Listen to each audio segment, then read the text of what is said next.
Hey y'all, I'm Kelly Moody and you're listening to the Ground Shots podcast, an audio project exploring our relationship to ecology through conversations and storytelling with farmers, herbalists, craftspeople, naturalists, artists, and more.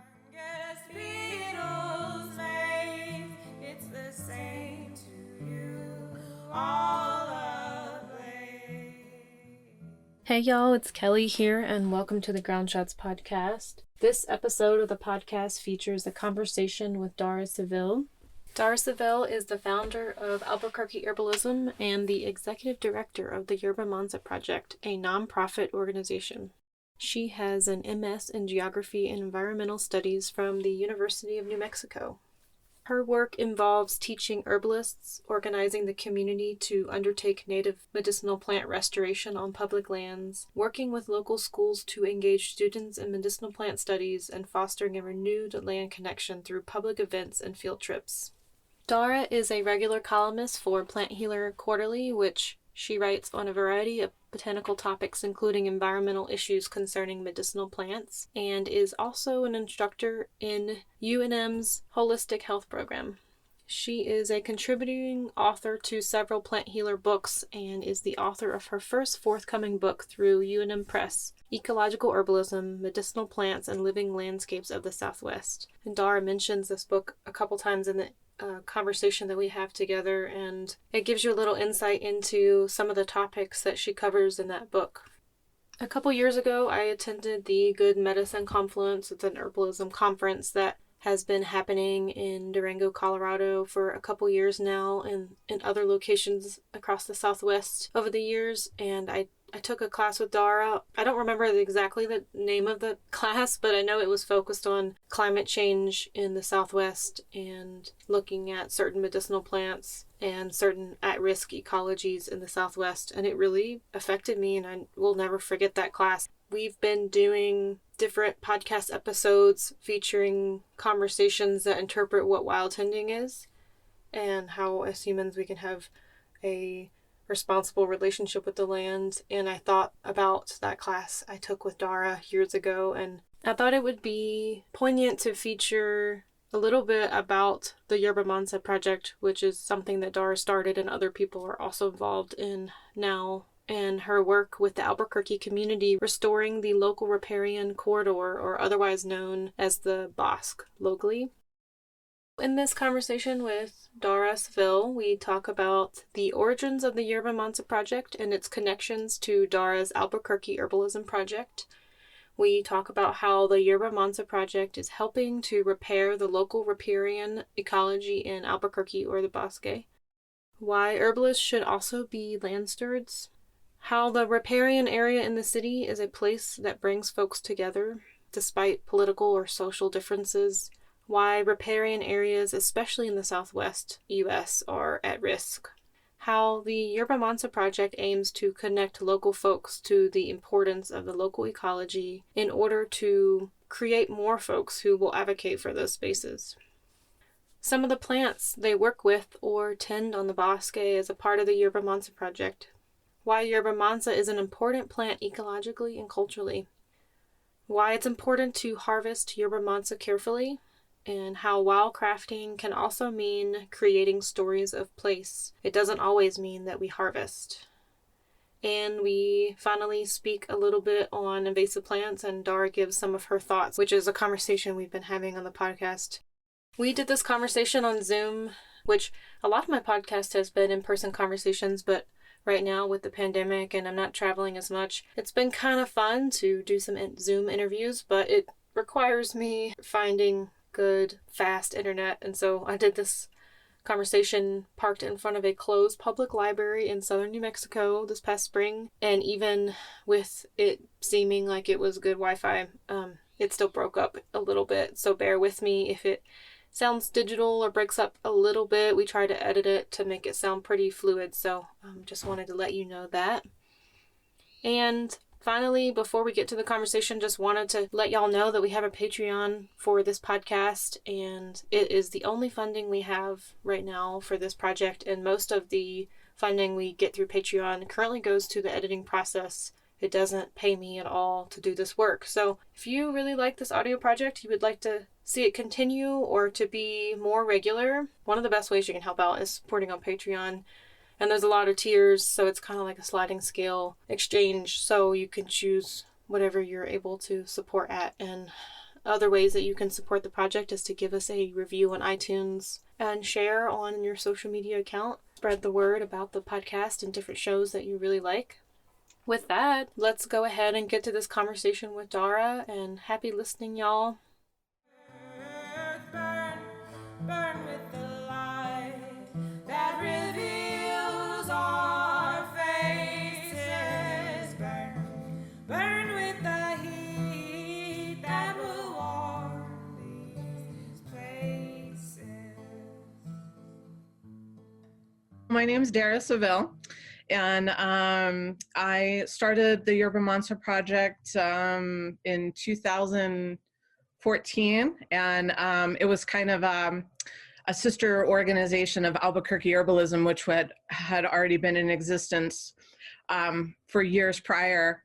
Albuquerque Herbalism is a bioregional herbal studies program, and I wanted to find a way to drive home the kind of core part of our teaching, which is reciprocal relationships with the land and the plants that spring forth from that.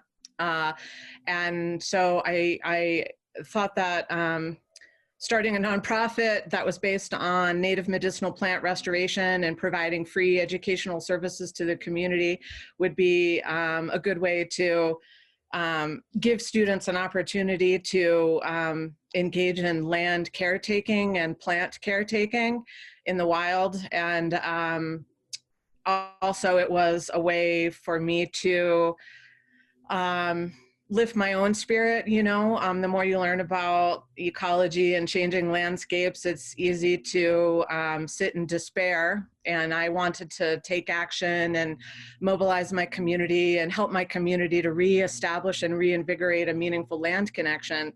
And so that was really why I started the Yerba Mansa project as a sort of an offshoot of what I was already doing. Cool. And you're based in Albuquerque, correct? Yes. And this project, is it primarily taking place in Albuquerque, or is it also in other parts of the Southwest?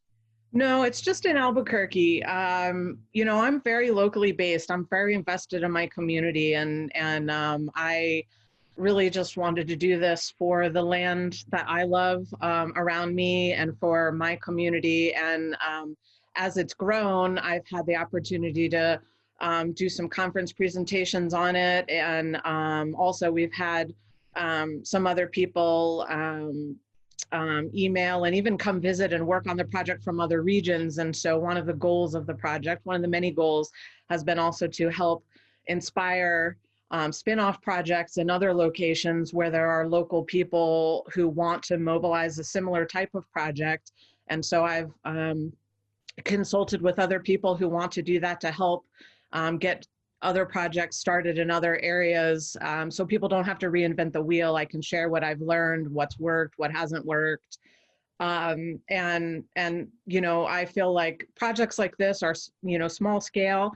So the main goal is to stick with it over the long term, where you can create change over many years. And then also, if we can inspire other projects to take root in other locations, then this project has even more meaning beyond the local engagement that we have here. Mm-hmm. So the Yerba Mansa project is basically helping to restore the riparian ecology in Albuquerque, correct? Yes, we focus on restoring native medicinal plants. Yerba Mansa, of course, is sort of the spokesperson of the project. So we've replanted that, but also a lot of other native medicinal plants.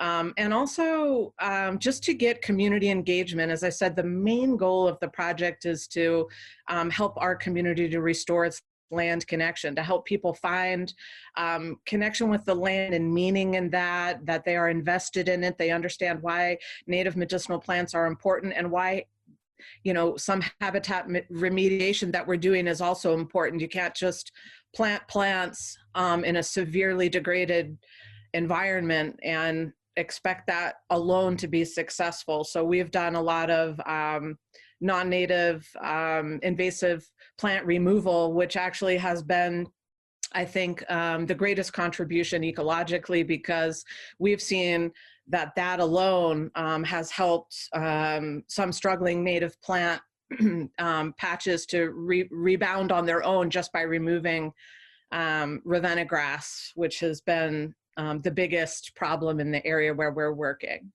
Mm-hmm. Which is right in Albuquerque. It's, we're lucky that we have in Albuquerque a lot of open space available to us. The river runs right through the middle of our city, and so the natural habitat that exists there, as altered as it is still our greatest sort of wild refuge. That's the easiest access for people living in the city. So a lot of the people that kind of come out and help and participate in the project are not necessarily like the most dedicated herbal students. It's also just people in the community who are interested in that area and want to get involved in some way. Yes, I started it thinking that this would be a great way for herbal students to understand the importance of what I consider an herbalist's primary purpose is to advocate for plants and to protect them and to speak out on their behalf, because without the plants and the land where they grow, we have no practice.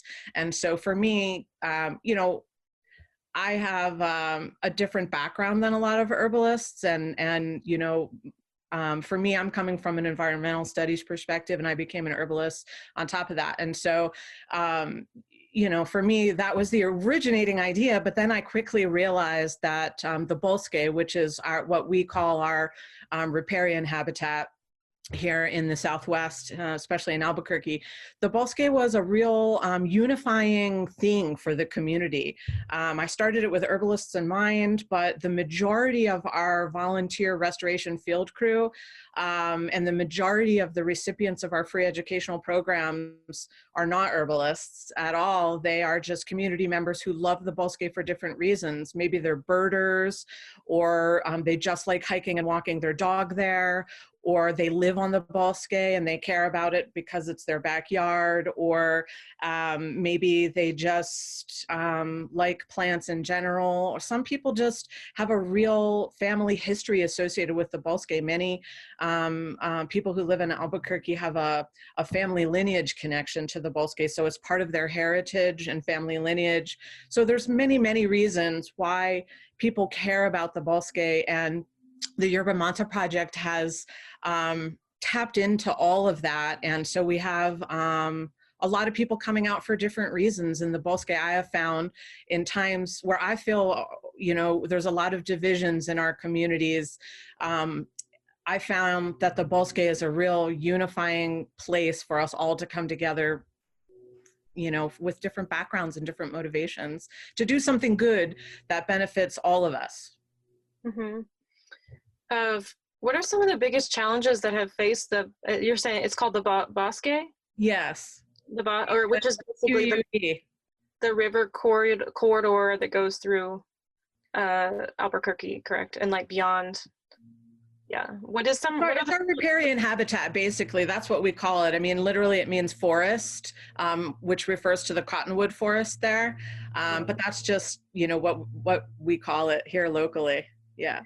What are some of the other challenges that like, just to give us a little bit of a bigger picture of like why it is at the state it's at now, like for people who aren't familiar with riparian areas in the Southwest and how important they have been historically for culture, for sustenance, for the other plants, for the plant communities, and now we're facing a situation where a lot of those spaces are at risk in a way. Like, what are some of the things that have happened or are happening that challenge those areas? Well, that's a really big question. And I've written about this fairly extensively on the Yerba Mansa Project website. So people can go to yerbamansaproject.org and read about this if they're interested in it. But Basically, riparian areas around the world are among the most altered and most endangered habitats we have, because human beings have been settling along them since the beginning of civilization. That's where people have built their agricultural farms and cities along riparian corridors. And so they have experienced the greatest amount of native plant diversity loss and habitat degradation. And so ours is no exception. It's probably easy for most people to imagine how much water is diverted from southwestern rivers. Water is such a precious resource in our region, and every droplet of water that runs through our riparian corridors belongs to someone. And the land itself doesn't have any right to its own water. And so we have that as an underlying problem. How much water does a riparian corridor need to sustain itself, its own ecological functioning, and to sustain the species that live there that are accustomed to flooding and the disturbance associated with flooding. And now, of course, we rarely ever have any flooding at all. And so all the plants and animals that are accustomed to that are dealing with a tremendous amount of change. And we've seen, when you look at botanical surveys of our riparian corridor here in Bernalillo County in New Mexico, you have an idea. Those were done about 100 years ago. How different the plant composition has changed, and we want to try to help to perpetuate the species that we think can thrive into a hotter, drier future. Those species that have been there that we think we can keep going with changing environmental conditions. But we're already experiencing approximately 1/6 of the water flow that historically came through this area.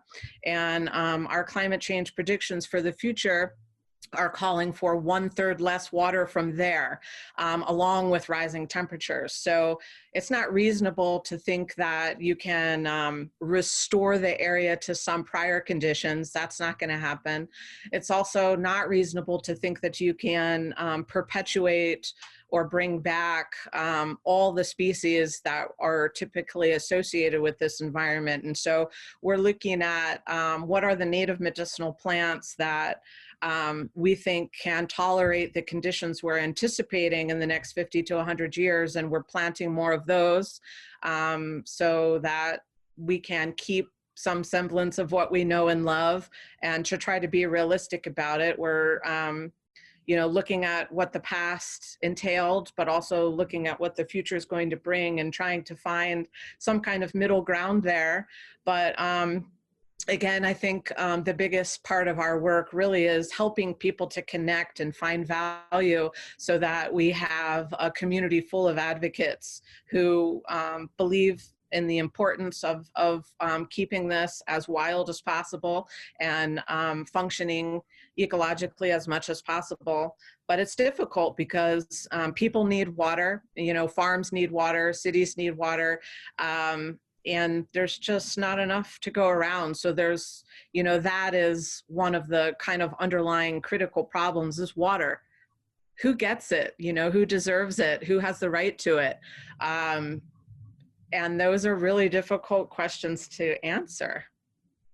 Yeah, I grew up in the South where water is so abundant and anyone can drill a well, and if it's there, but most people have enough groundwater, they can drill a well. No one really owns the creek, and it's very fluid in that way. And then I've spent some time in the Southwest over the years, and right now I've been hanging out on the Gila River, which is in southern New Mexico, and hearing about like dam projects they want to do and the fight over like whether they want to dam the Gila or not, and just a lot of the wording around it is like so foreign to me, like just the money numbers and stuff that get put on the river, and like things like we want to keep the water from Arizona because we should have it and things like that. And I'm like, this really interesting way of thinking about it, that's yeah.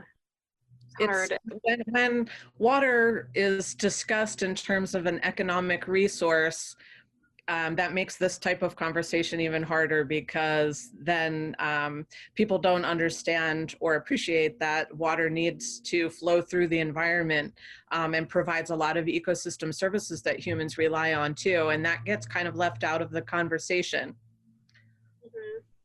And you can do as much restoration work as you possibly can within your capacity there, but it still requires cultural changes.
What are some things you're planting besides Yerba Mansa? I mean, willow, I know, is a really popular and important riparian plant, but what are some other plants that you're working with?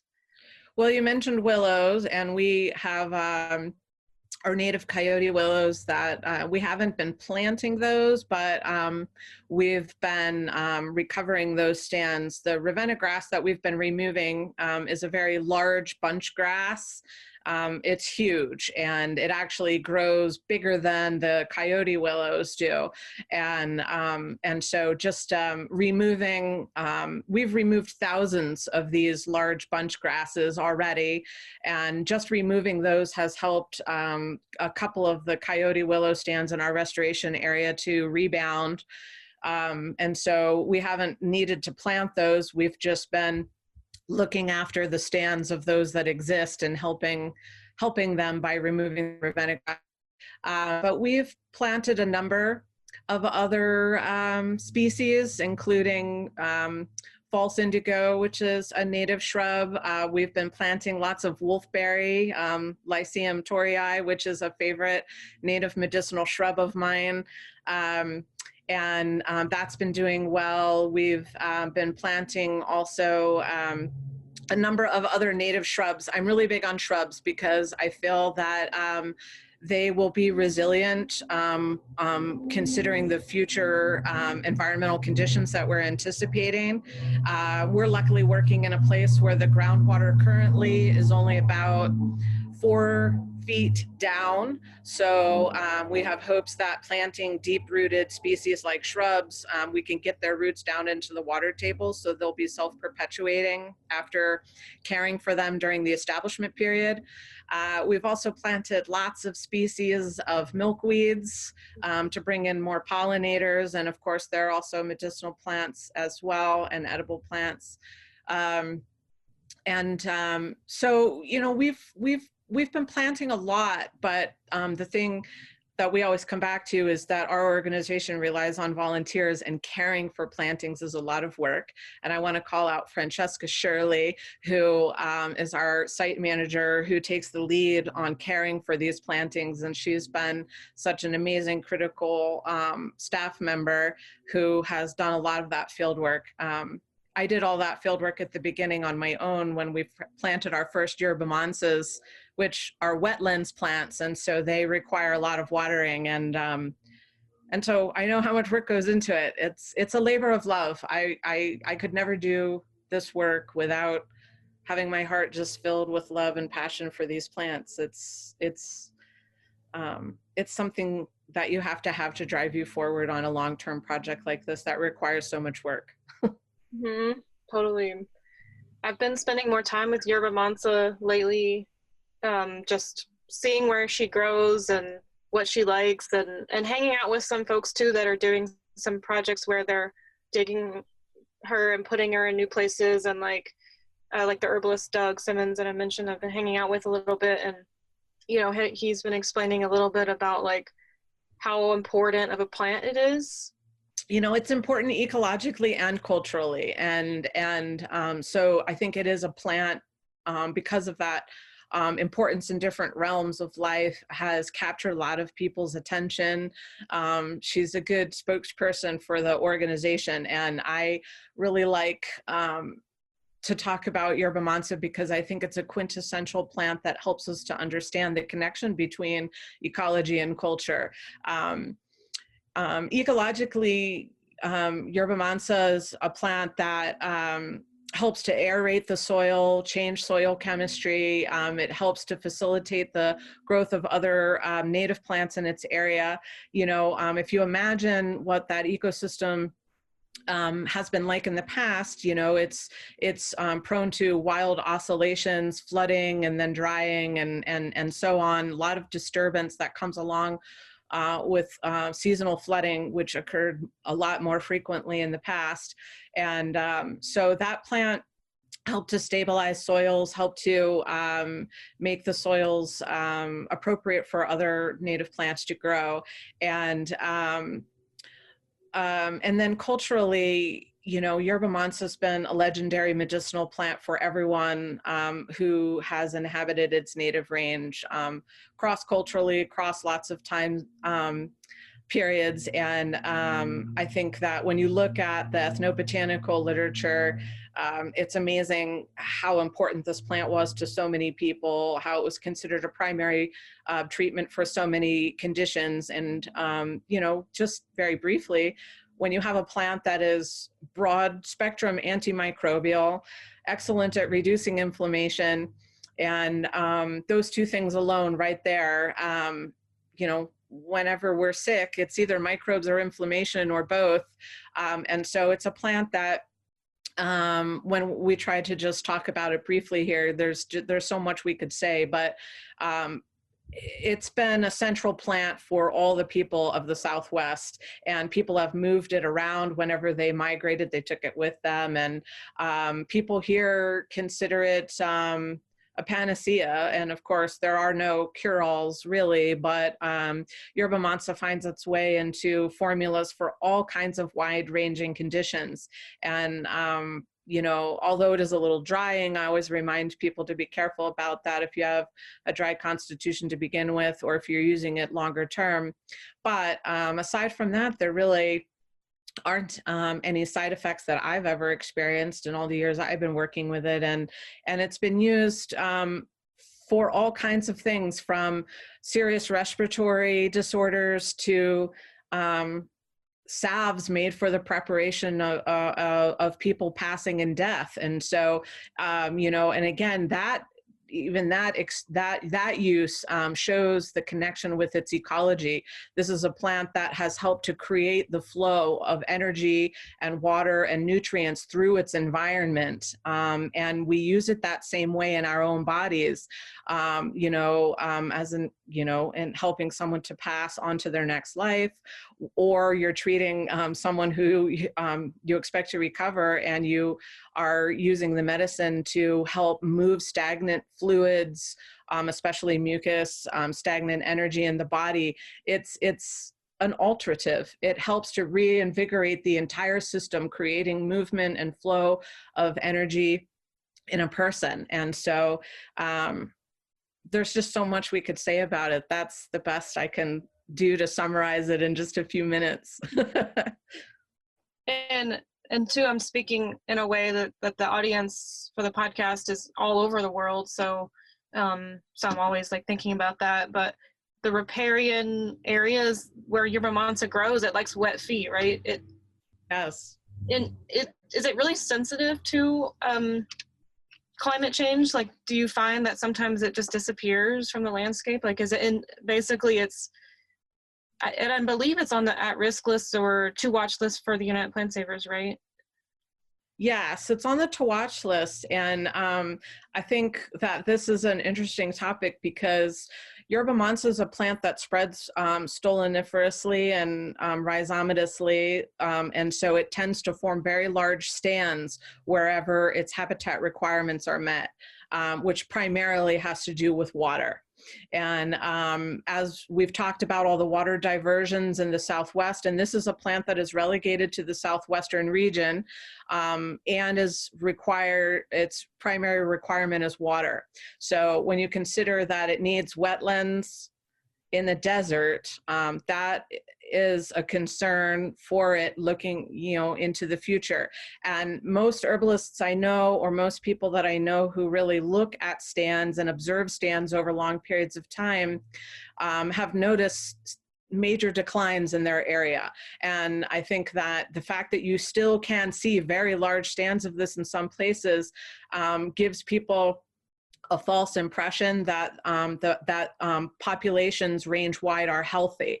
And I don't agree with that. I think that I've observed a lot of struggling stands, that this plant's normal way of growing is to form these large stands. The fact that I see so many very tiny clusters of it concerns me. And I know many other herbalists have had these same observations across the Southwest. And so, given what we've already talked about with water diversions and future climate change predictions with regard to water, I think that we will expect to see continued environmental pressure on this plant, and that we will continue to see declines in its populations. And one of the problems with discussing this is that there's really just not a lot of population data. We don't know exactly how the stands are being affected. Most of this is based on observations made by early ethnographers or ethnobotanists, and then looking at mostly herbalist observations today. And most of us don't have any funding to do actual plant surveys, and it's something I would like to do in my area, but there's only one of me, so there's too many things to do and not enough help and not enough funding to actually collect this kind of data. But I am concerned about it in the future, and that's one of the reasons why I like to talk about it now, because I feel like we need to talk about problems before they become overt crises. And there's so many plants that are in decline locally that people are observing. And so, who gets precedent, who gets priority, what's the most important thing to address? There's so many things to address right now that it's hard to make decisions about what to do and what gets priority. But again, for me, it comes back to what am I passionate about? That's what I'm going to put my energy into. I love the Bosque, and I feel the endangerment of a lot of plants and animals that live in there, and it's something that I have close access to. I live very close to it, so I can do the work and I can speak on its behalf, and I always just consider that an honor to be able to do that work. Mm-hmm. Do you feel like herbalists should use caution with like harvesting or using this medicine, Yerba Mansa in specific? I know it's such an important cultural plant, and it's like it's so helpful for so many things, but I always think about that, like, you know, yeah, out east it's golden seal that we should be careful with, and I wonder what you think about that. Well, I'm not against wild harvesting. I think that wild harvesting is an important part of most herbalist practice. And I know that here in the Southwest, wild harvesting of Yerba Mansa has connected a lot of people with their ancestry and their family lineage. And we also know that there is a difference between wild harvested and cultivated plants. And so I'm not against wildcrafting Yerba Mansa or many other plants for that matter, but I do think that we need to engage in that with awareness about plant populations, whatever species it is we're talking about. We should know whether, you know, that plant has a stable population where we live locally, and we should know, you know, what to look for when we go into wild places to harvest. You know, I always tell people that wildcrafting for me is primarily an exchange of stories with the land. I always, you know, walk through those places with gratitude and thinking about wonderful stories that I have with this place and remembering them and sharing them with the land as I walk through there. And then I know that in the process of doing it, I'm creating a new story that I can remember another time and share at another time. And then sometimes I pick plants too, and sometimes that's part of wildcrafting too, but it's not always my primary intention. You know, sometimes I find the opportunity to harvest plants, and that would entail you know, finding a plant that I know is stable in that area, and finding a large, healthy, vibrant population of it. And of course, feeling invited to partake in that. And that takes doing a little homework and knowing about your local environment and the plant species you are looking to harvest, and also taking time to tune in with where you are in that moment, in that landscape. And, you know, sometimes you go home with just stories, and that's great, because that's what keeps our practice moving forward. But Yerba Mansa, I do harvest that in the wild, and I know I have, you know, like most people, places that I know and love that I've been tending to for many, many years. And I think it is possible for herbalists to tend to wild plant populations. We can take care of them. You know, Yerba Mansa, for example, is a plant, as I said, that spreads rhizomatously and stoloniferously. So that means that if you harvest from a large stand and you harvest from little patches in the middle of that stand, and you come back a year or 2 years later and you know exactly where you harvested, you can go check and see whether those patches have filled back in. And my experience is that yes, most of the time they do, if you're harvesting from a place that has a groundwater table high enough to sustain the regeneration of that stand. And so that's the type of place I would harvest Yerba Mansa from, places like that that still have that level of ecological functioning to sustain the regeneration of any harvest I might take. And so, you know, with all wild plant harvesting, I think we have to have this sort of tending attitude of how can I take care of this stand of plants so that it will continue to thrive despite me taking some of these plants. And Yerba Mansa is a root medicine, so we're digging up roots, and so that has a greater impact perhaps than just clipping a few leaves or flowers. But even flowers, you want to be aware of how many of those you're taking to make sure that you are helping that plant to reproduce. And when I harvest certain plants that I like to take the flowers, I am also aware of coming back later to help spread the seeds. And there are different things like that that we can do to help plant populations in the wild. Even as we're looking to take plants, we can also help those stands to reinvigorate their health by the way we interact with them. I'm curious, I've just been learning about wild tending and specifically plants like Yerba Mansa as well lately. And are the seeds not viable at all? Because I've been seeing, you can go and you can collect their seed heads, and inside this sort of cone like shape are like a bunch of little seeds. And I've heard that they don't really produce new plants that easily. And is that true? That is true. Yerba Mansa is a paleo herb. It's thought to be one of the earliest flowering herbaceous plants on Earth. And it evolved before a lot of the pollinators that we know are present. And at least that's the current thinking on that. And so Yerba Mansa does rely on seed production, I think, for genetic diversity, communicating with other stands. But as stands become more isolated and under more pressure, I'm not sure, how much that process is impacted by pollinating with remote stands. But stands themselves tend to perpetuate more by the stolons, which is similar to how strawberries reproduce, if people are familiar with that. And then spreading underground with their rhizomes. And so if you have ever wildcrafted Yerba Mansa and you start digging up those roots, you realize really how entangled they are. One plant leads to another, leads to another, leads to another. And all these roots are tangled up together with other things as well.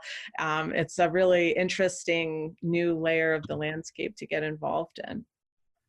Another thing I'm curious about is I've been thinking a lot about invasive plants lately, and actually years ago I remember reading that book Invasive Plant Medicine by Timothy Lee Scott. I think it was like right when he released it. I was living in New Hampshire, and I actually went, and he had a Chinese medicine sort of shop, and he had his book in there, and it really impacted me, like this thinking about, like, I know these plants are new to our landscape and they're guests here, and a lot of them are making themselves quite at home. And then Tao Ryan also put out a book recently about rethinking invasive plants. And I guess I'm curious what your thoughts would be on the role of plants that aren't native on landscapes in the long term. Because I mean, a lot of them seem like there's no way to really ultimately get rid of them. And then that maybe they're just like, all right, we're here now, like I have to get used to us. I guess I'm curious your thoughts on that thinking. And you mentioned like we can't return to the past,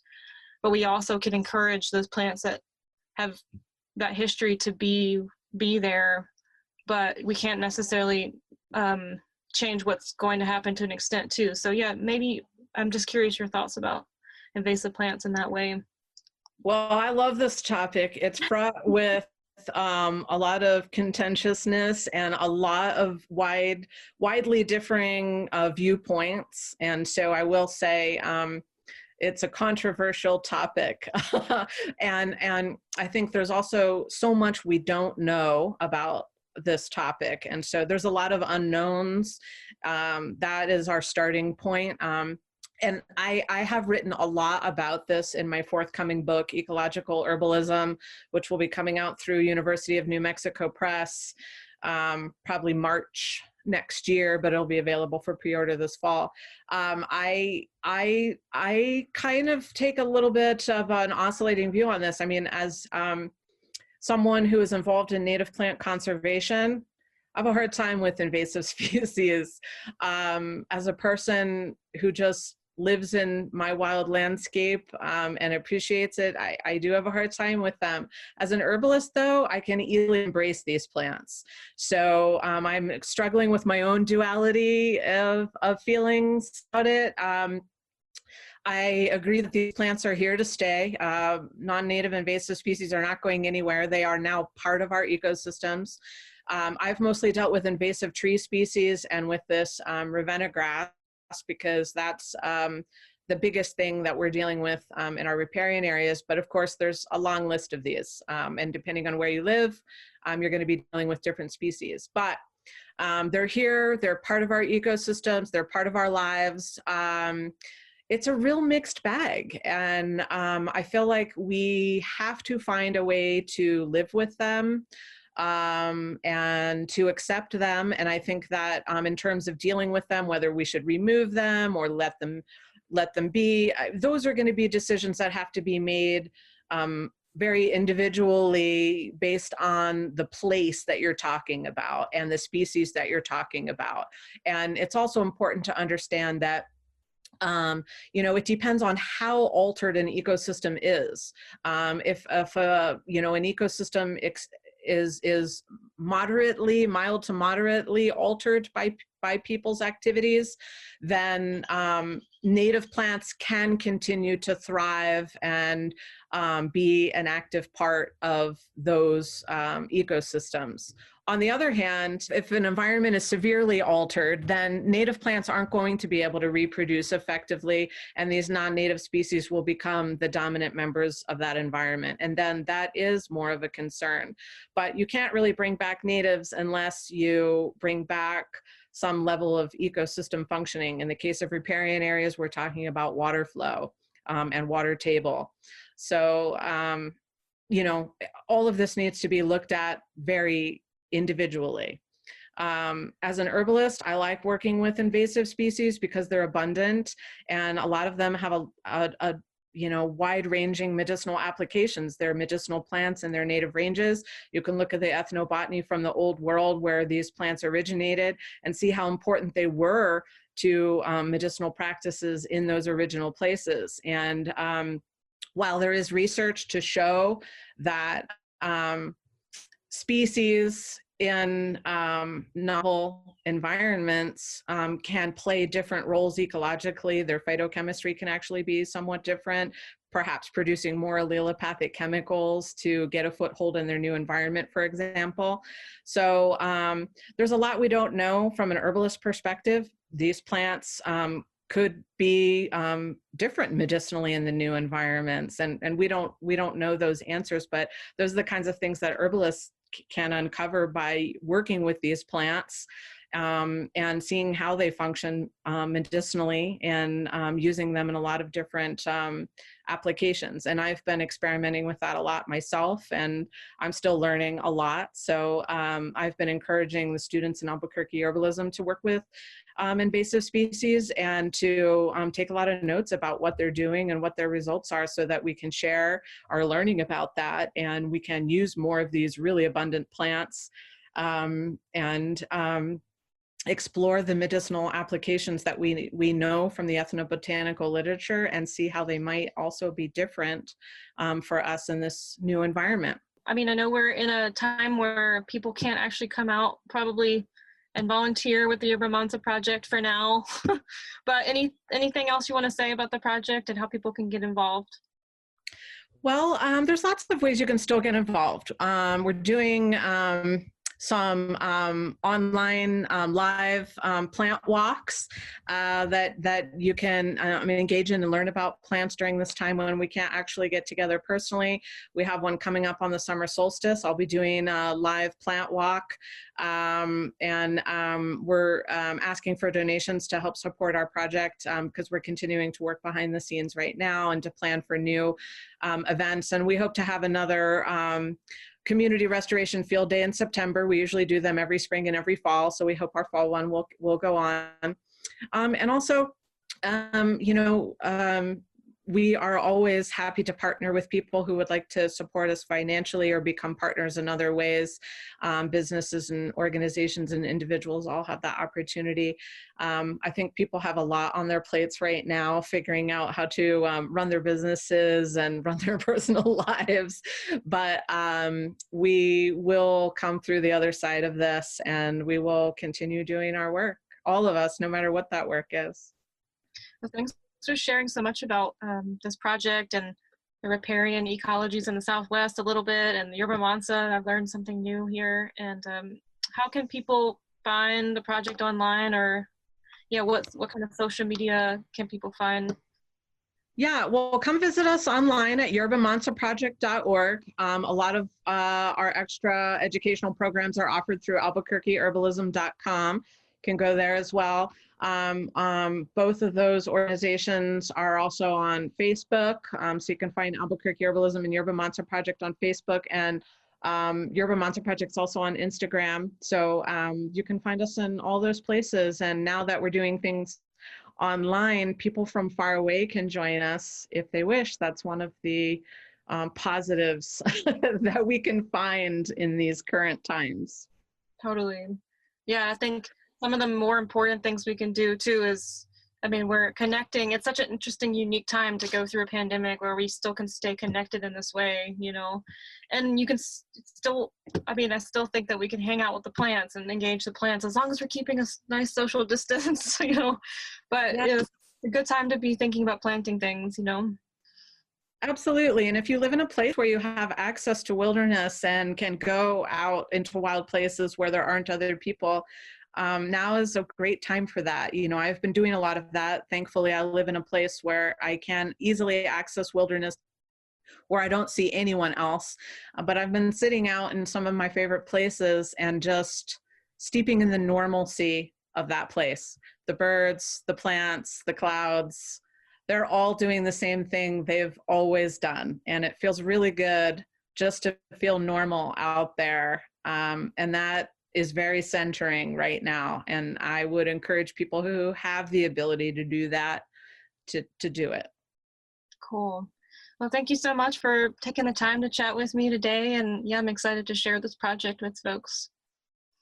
Well, thanks for having me and spending this time with me and getting these conversations going, and stay safe on your travels. Thank you so much.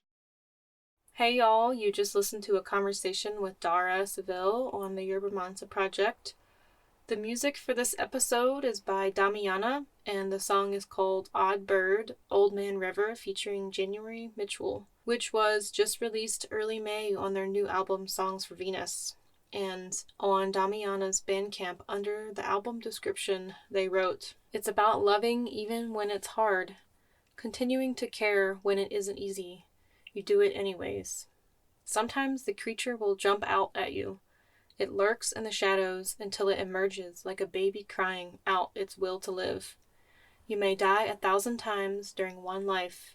It makes you care enough to keep living." I also featured Damiana's music a few episodes ago in my conversation with herbalist Hannah Schiller, and thought I'd feature them again. I really like their music. Damiana is an interactive music and design experience featuring earth-inspired melodies, recorded sounds from nature, and an assortment of atmospheric accents both within the music and aesthetic environment. You can find a link to their Bandcamp page in the show notes if you'd like to download and buy their music. And it sounds like that Bandcamp is doing, I think it's at the beginning of each month. You can double check that at Bandcamp, but they're giving all proceeds to musicians right now on one day a month. So a lot of the musicians I feature in the podcast have a Bandcamp, and if you want to support them and they get all the money, you can buy their music on that day. And with that, I just wanted to let you know that any relevant links that made sense for this episode will be in the show notes. I'll link the Yerba Mansa project and anything else related to Dara's work on the show notes. And I think that's it. Until next time, y'all. Thanks for listening. This episode of the Ground Shots podcast was produced by Opia Creative. Our music is by Mother Marrow.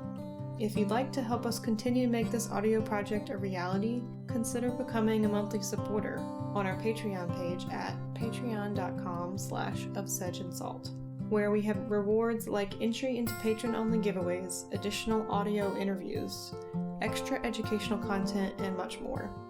You can also share our work and give us a review on iTunes. Visit our website at ofsedgeandsalt.com to see what else we're up to and a log of our episodes when they come out. Check out our show notes for information about how to find us and our guests. Until next time, y'all, thanks for listening.